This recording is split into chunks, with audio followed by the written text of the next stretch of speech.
But what I want to do now is follow up on those incredibly tough lockdowns that occurred in Victoria last year. Of course, they were very damaging for a lot of people, very damaging for families, for communities, damaging for businesses. Well, one company is fighting back through the courts to try and get some compensation.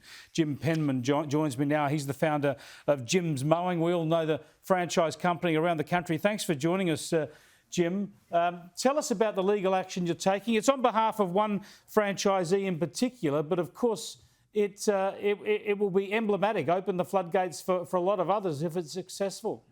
Yes, we're running a test case through Steve Thompson, who's been affected very badly, was shut off work for 7 weeks, lost a great deal of money, and we're taking action on his behalf against the government. And obviously, yeah, if he's successful, then there's at least 600 franchisees who are eligible, and there's tens of thousands of other small business owners who could also follow the same precedent. Yeah, now typically these are one-man operations or maybe a handful. So obviously when the lockdown came in and they couldn't work, it's a straight loss for them, terrible damage to their business. So you're looking to get compensation. That's all. That's the only recompense. That's all you could do here. You can't change anything that happened. You just need some compensation for what has occurred. No, we can't suffer. The real suffering is actually way beyond that. I know 2 franchisees who's had suicide attempts within their families and 2 that have lost both their house and their marriage as a result of the lockdown.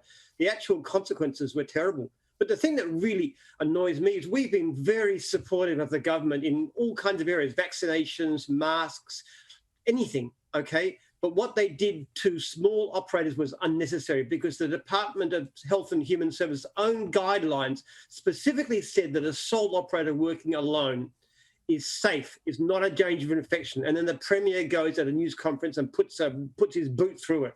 Why did he do that? What's his evidence? He hasn't got any. He's refused to explain why he's done it. There is no reason for shutting down small independent operators working alone. There never was.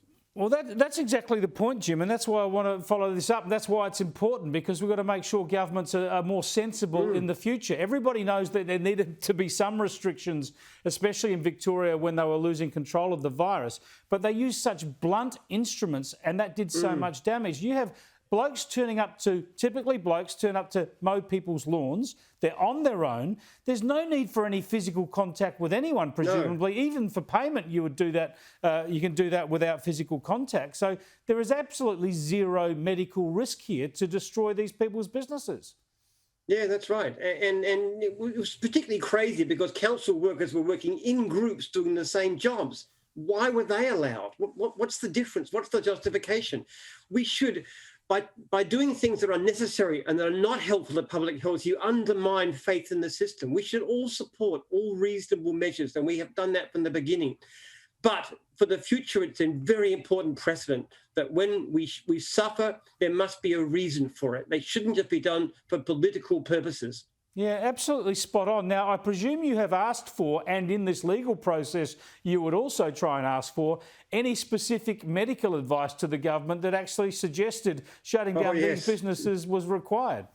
I am very confident there is nothing such. I wrote 4 open letters to the Premier asking for the evidence and got nothing back. He has never, ever stated, he has never pointed to one person who's ever been infected doing what our guys are doing. There is no possible justification. There's no studies in Australia, overseas, anywhere in the world that shows a sole operator working alone is a danger to public health. Now, again, this is one reason I'm so glad you're taking this action, and it's not about just hitting the Andrews government. This applies to all governments around the country, Labor and Liberal, and that is they've all gone back and justified all sorts of action saying it's based on the medical advice. There's been a lack of transparency, and in a case like this, it would be fascinating to expose the fact that, of course, there's likely, as you say, to be no specific medical advice that says a bloke mowing a lawn on his own can possibly pose a risk or accept the risk, be at risk. Yeah, that's right. Look, the Department of Health and Human Services did a very detailed and very intelligent lockdown of the economy. They showed where was the risks. Let's shut this down. Let's limit this. That was a very well thought out plan. Why did the Premier change it? He has yet to give any reason for why he's suffered. He threw tens of thousands of Victorians out of work. And there isn't a reason. There never was a justification. Look, it's all to do with politics. The fact of the matter is he made a mistake In a press conference, he didn't know the regulations clearly because they're quite complicated. He just said you can't get your lawns mowed, your houses clean. And then what does he have to do? If he could have admitted he was wrong, he made a mistake. But no, he said, I might appear politically weak. It might hurt me politically. So what's the welfare of tens of thousands of Victorians compared with that? Just briefly, any idea how long it'll take to get a legal result here? Well, we're going to court in a month, so I'm hoping it to be fairly soon. I mean, I really can't imagine a stronger case than this one. Honestly, there is no evidence of any kind. And I've looked, and we've demanded evidence. There's no evidence that this is a health hazard. So I think we should get an answer fairly quickly. Thanks for joining us, Jim. Good luck. We'll follow up for sure. Thank you. Jim Penman there, who's the founder of Jim's Mowing. You heard it there. I mean, gee, the things they did and say it's all based on medical advice. You show us that medical advice.